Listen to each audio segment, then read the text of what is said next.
चुड़ैल का बच्चा। रामपुर नाम के एक छोटे से गांव में मीना नाम की एक औरत अपने पति सुधीर के साथ रहा करती थी। ऐसे ही एक दिन सुधीर और मीना जंगल से कुछ लकड़ियां काटकर घर आ रहे होते हैं कि तभी जंगल में उन्हें किसी के बच्चे के रोने की आवाज सुनाई देती है। सुधीर जी, आपको भी कोई आवाज सुनाई दे रही है? हाँ मीना, और ये आवाज तो किसी बच्चे की है। हाँ, आप सही बोल रहे हैं। पर मीना, मुझे समझ नहीं आ रहा है कि ये आवाज आखिर आ किधर से रही है। हाँ, हमें चलकर देखना चाहिए। हाँ चलो चलते हैं। इतना बोलकर दोनों जंगल से आ रही आवाज का पीछा करते हैं। जहाँ वो देखते हैं एक छोटा सा बच्चा एक पेड़ के नीचे रो रहा है। वो बच्चा देखने में बड़ा ही बदसूरत और अजीब होता है। उस बच्चे को देख मीना अपने पति से बोलती है, वो देखिए बेचारा बच्चा अकेले रो रहा है। न जाने इसके माँ बाप कौन है और इस समय कहाँ है और कौन इस मासूम बच्चे को यहाँ छोड़कर चला गया। मीना, मुझे तो यहाँ कुछ ठीक नहीं लग रहा है। देखो ये बच्चा भी कितना अजीब और डरावना सा है। ये आप कैसी बातें कर रहे हैं? वो एक छोटा सा मासूम बच्चा है जो अपने माँ बाप से बिछड़ गया। ये बिल्कुल अकेला है, कोई उसके आसपास नहीं। ऐसे में अगर किसी जंगली जानवर ने इसे मार दिया तो इसीलिए मैं सोच रही हूँ क्यों ना इस बच्चे को मैं अपने साथ अपने घर ले चलूं। इस तरह से इस बच्चे को एक माँ भी मिल जाएगी और मुझे एक औलाद। इतना बोलकर मीना उस बच्चे को उठा लेती है और बच्चा मीना की गोद में जाते ही चुप हो जाता है। माँ और बच्चे का ऐसा प्यार देखकर सुधीर अपनी बीवी से बोलता है, मीना मैं गलत था, तुम सही बोल रही थी। आखिर बच्चे तो बच्चे ही होते हैं, चाहे वो सुंदर हो या बदसूरत। चलो हम इस बच्चे को अपने घर ले चलते हैं। अब इसकी परवरिश हम दोनों ही करेंगे। इतना बोलकर वो दोनों चुड़ैल के बच्चे को अपने साथ अपने घर ले जाते हैं। घर आने के बाद बच्चा एक बार फिर रोने लगता है। बच्चे को देख मीना बोलती है, लगता है इसे बहुत भूख लगी है, मैं इसके लिए दूध लेकर आती हूँ। मीना रसोई में जाती है और रसोई में दूध ना देखकर अपने पति से बोलती है, सुनिए जी, दूध खत्म हो चुका है और छोटू बहुत ज्यादा रो रहा है। अब जल्दी से जाकर दूध ले आइए ना, आप बहुत भूखा है वो। हाँ मीना, मैं बस अभी दूध लेकर आता हूँ, तुम छोटू का ख्याल रखना।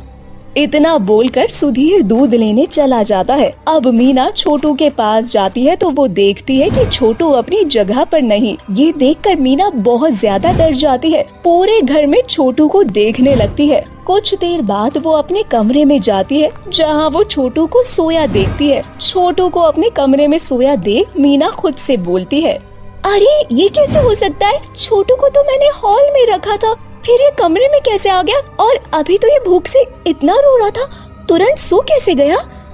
लगता है मुझे ही कोई गलतफहमी हो गई होगी। इतना बोलकर मीना छोटू के पास बैठ जाती है कि तभी उसे घर के बाहर कुछ शोर सुनाई देता है। किसी के रोने की आवाज सुनकर मीना अपने घर से बाहर जाती है, जहां वो देखती है कि दुर्गा नाम की एक औरत का पति मर चुका है। उसका पूरा शरीर नीला पड़ा हुआ था। ये देखकर वो बहुत हैरान होती है और दुर्गा से बोलती है, बहन ये सब कैसे हुआ? अभी जब मैं घर आई थी तो तब तो भाई साहब बिल्कुल ठीक थे, अचानक से ऐसा क्या हुआ कि भाई साहब की मृत्यु हो गई?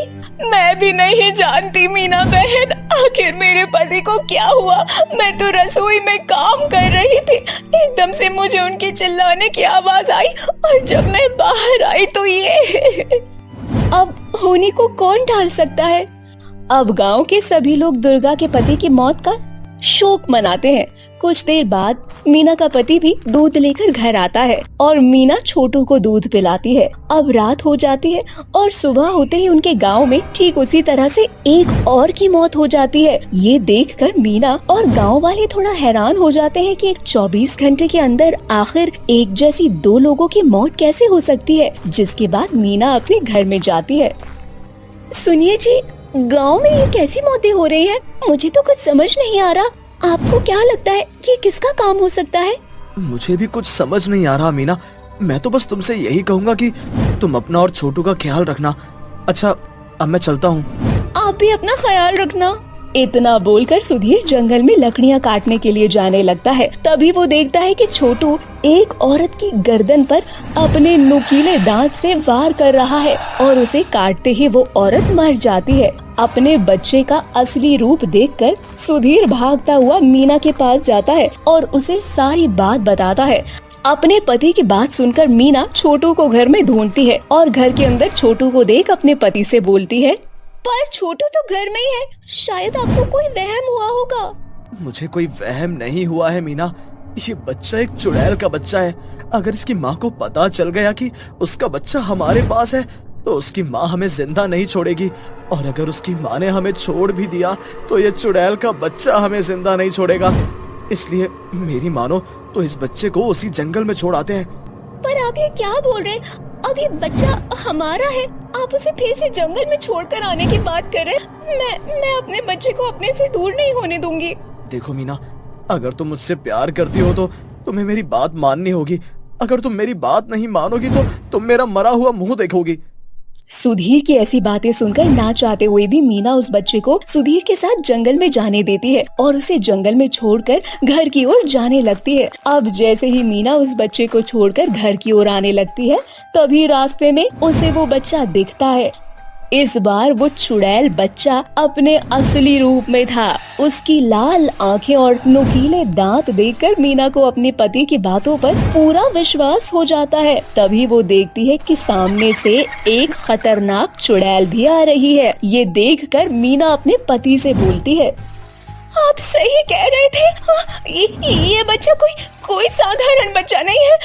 ये तो एक चुड़ैल का बच्चा है और अब तो इसकी माँ भी यहाँ आ चुकी है। अब हम क्या करेंगे? ये चुड़ैल और इसका बच्चा हमें नहीं छोड़ेगा।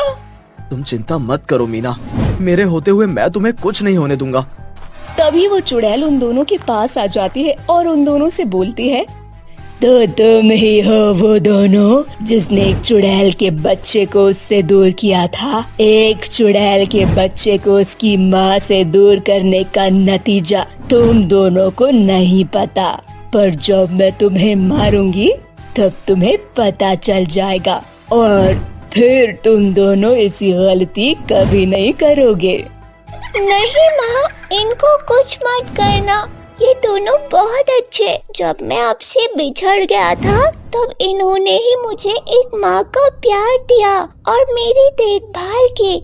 जब तक मैं आपसे दूर था तब तक मैं भूखा भी नहीं रहा, इसीलिए इन्हें छोड़ दो, जाने दो माँ, ये लोग बहुत अच्छे हैं। अपने बच्चे की बात सुनकर चुड़ैल का गुस्सा शांत हो जाता है और वो मीना से बोलती है, मुझे माफ करना, बिना कुछ जाने मैंने तुम्हारी जान लेने की कोशिश की।